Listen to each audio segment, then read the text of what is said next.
شەڕ لە غەزە چڕتر بووتەوە دوای ئەوەی ئیسرائیل هۆشداریدا لەوەی شەڕەکە بە درێژایی ساڵ بەردەوام دەبێت. هێزەکانی ئیسرائیل ڕۆژی سێشەممە لە نێوان وێرانەکانی کەرتی غەزە کە بە چڕی بردوبانکراوە و شەڕەکە کە نزیکەی 3 مانگ بەردەوامە لەگەڵ شاکدارانی هەمەسدا لە شەڕێکی سەختان.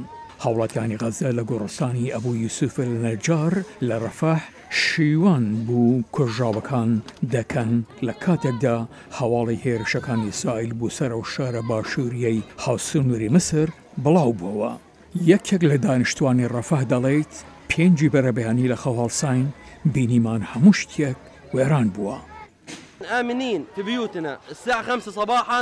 ئێمە بە ئارامی لە ماڵەکانماندا خەوت بووین لە کاتژمێر 5 بەرەبەیانی لە خەو هەساین بینیمان هەموو شتێک وێرانە، تەنانەت نەمانتوانی ماڵەکانمان بەجێ بهێڵین بەهۆی وێرانکاریە بەرفراوانەکانی ئەم شوێنە تەقینەوەکە ئاسایی نەبوو. لە کاتێکدا شەڕ لە غەزە بەردەوام بووە، ساڵحەل ئەروری بەرپرسی باڵای هەماس شەوی سێشەممە لە هێرشێکی فڕۆکەی بێفڕۆکەوان بۆ سەر بەیروت کوژرا. ئەوەرە فەڵەستینیەکان دانیشتوانی ئوردگایەک لە شاری ڕەفەح شێوانیان بۆ گرت. شەیدبوونی شێخ ساڵح بەمانای کۆتایی هاتنی دۆزی فەڵەستین نییە. تا ئەو کاتەی سەدان کەسی وەک شێخ ساڵح، ئەحمەد یاسین، یاسر عارەفات، خەلیل وەزیر هەبن ئەم دۆزە زیندووە. مێژووی گەری فەڵەستین پڕە لە تیرۆری داگیرکەر.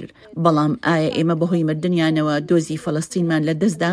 نەخێر، بەهێزتر بوو، زیاتر خۆراگرتر بوو لە ماف و بەرگریکردن لەگەل و خاکی فەڵەستین.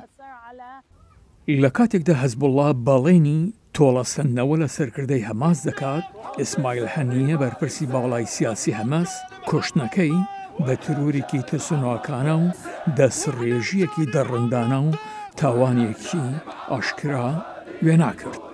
أؤكد أن اغتيال الاحتلال الصهيوني ئێمە دووپاتی دەکەینەوە کە تیرۆرکردنی برایی گەورە و ڕێبەری خەباتکاری نەتەوەیی شێخ ساڵح ئەلعەروری و هاوڕێکانی لە سەرکردایەتی و تیمەکانی بزوتنەوەکە کە لەلایەن داگیرکاری زایۆنیستیەوە لەسەر خاکی لوبنان بە هەموو جۆرێکردەوەیکی تیرۆریستیە. پێشرکردنی سەروەری لوبنان و پەرەسەندنی دوژمنایەتی ئیسرائیلە لە دژی گەل و نەتەوەکەمان. داگیرکاری نازیە زایۆنیستەکان بەرپرسیارن لە کاردانەوەکانی.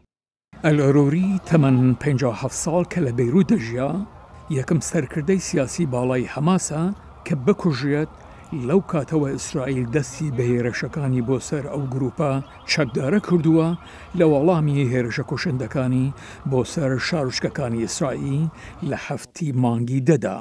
ئیسرائیل نە ئەو کوشتنە پشتڕاز دەکاتەوە و نە ڕەتی دەکاتەوە، بەڵام دەڵێت ئامادەن بۆ هەر سیناریۆیەک دوای ئەوەی تەقینەوەیەک لە ناوچەیەکی بەیروت ڕۆیدا و بۆ هۆی کوژرانی ساڵحەل ئەروری.